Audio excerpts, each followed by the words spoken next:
मेरे पास कुछ ट्वीट्स भी हैं ऐसी जो कुछ पीटीआई के हामियों ने की हैं, कुछ मुखालफिन ने की हैं। और एक टीवी चैनल ने ये कल ख़बर दी थी कि ज़मान पार्क लाहौर में एक कालदम तंजीम का जो साबिक तर्जुमान है, जो कि गिरफ़्तार भी हुआ और फिर वो कुछ अर्सा पहले रहा हुआ, वो भी वहाँ पे मौजूद है। तो इस पर हमारे पेशावर में एक मशहूर साफ़ी हैं, कई किताबें लिखी हैं उन्होंने मिलिटेंसी पे, अकील यूसुफ़ज़ई साहब, किसी तारुफ के मोहताज नहीं है, उनसे बात करते हैं। अकील यूसुफ़ज़ई साहब, ये बताइए कि ये जो ज़मान पार्क के बारे में कहा जा रहा है कि वहाँ पे कुछ तरबियत याफ्ता लोग मौजूद हैं, और ये गवाही जो है ये पीटीआई ही के हामी कुछ यूट्यूबर्स जो हैं उन्होंने दी है कि जी अब उधर रुख ना करना, वहाँ पे हमारे पास तरबियत याफ्ता मुजाहिदीन आ चुके हैं। तो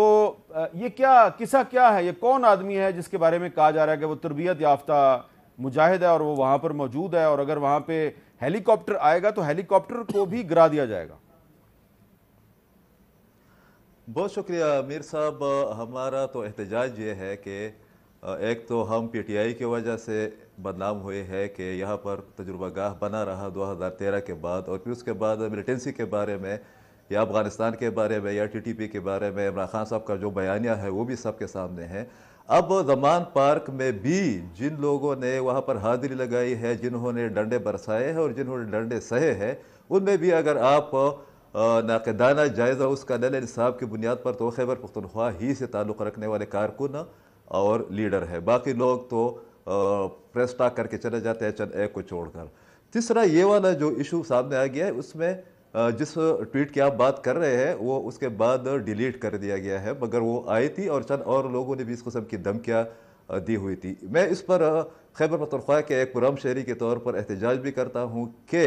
ज़मान पार्क में भी हमारा जो तारुफ कराया गया वो उन लोगों की वजह से या उन लोगों के बिहाफ पर, उनकी मौजूदगी के बिहाफ पर किया गया जो कि टेररिस्ट रहे हैं या टेररिस्ट है या अकील साहब उनका इस प्लीज किस्म मुझे का बैकग्राउंड रहा मुझे है। ये बताएं कि जिस बंदे के बारे में मैं बात कर रहा हूं उसके बारे में आपको कुछ पता है या नहीं पता? बिल्कुल, ये पतिपूरे गांव है स्वात में, और यहाँ पर इनका ताल्लुक वहाँ से है। ये जो तहरीक निफाद शरीयत मोहम्मदी, आपको याद होगा हामिद मीर साहब सूफी मोहम्मद साहब ने जो शुरू की थी, और उसमें तकरीबन 400 लोग मारे गए थे, इंक्लूडिंग एक MPI 1993-94 में। उस वक्त से ये उस तंजीम का हिस्सा थे। बाद में जब TTP बनी तो उस वक्त भी ये सूफी मोहम्मद के साथ थे, मगर जब 2009 में वो एक नेगोशिएशन प्रोसेस हो रही थी पीपल पार्टी और ANP की सूफी मोहम्मद के साथ, और ग्रासी ग्राउंड में मेरे ख्याल में आप भी उस वक्त स्वात में थे, उसमें जो ऐलान होना था हुकूमत के बिहाफ पर, उस वक्त जो सूफी मोहम्मद और मौलवी फजलुल्लाह के दरमियान जो कोऑर्डिनेशन हो रही थी, ये उसका एक बुनियादी करेक्टर था। चंद महीने पहले जब जनरल पेज के एक पीस प्रोसेस के हवाले से अफगानिस्तान में जो चली थी, उसके नतीजे में जो चंद 100-150 लोग रिहा किए गए, तो इकबाल साहब जो है ना वो भी उनमें शामिल थे। और उसके बाद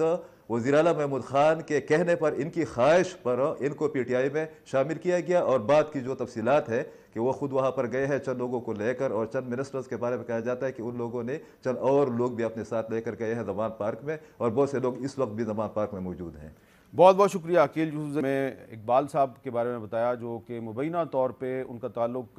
TTP से है और वो रहा किए गए कुछ अर्सा पहले, और अब वो ज़मान पार्क में मौजूद है।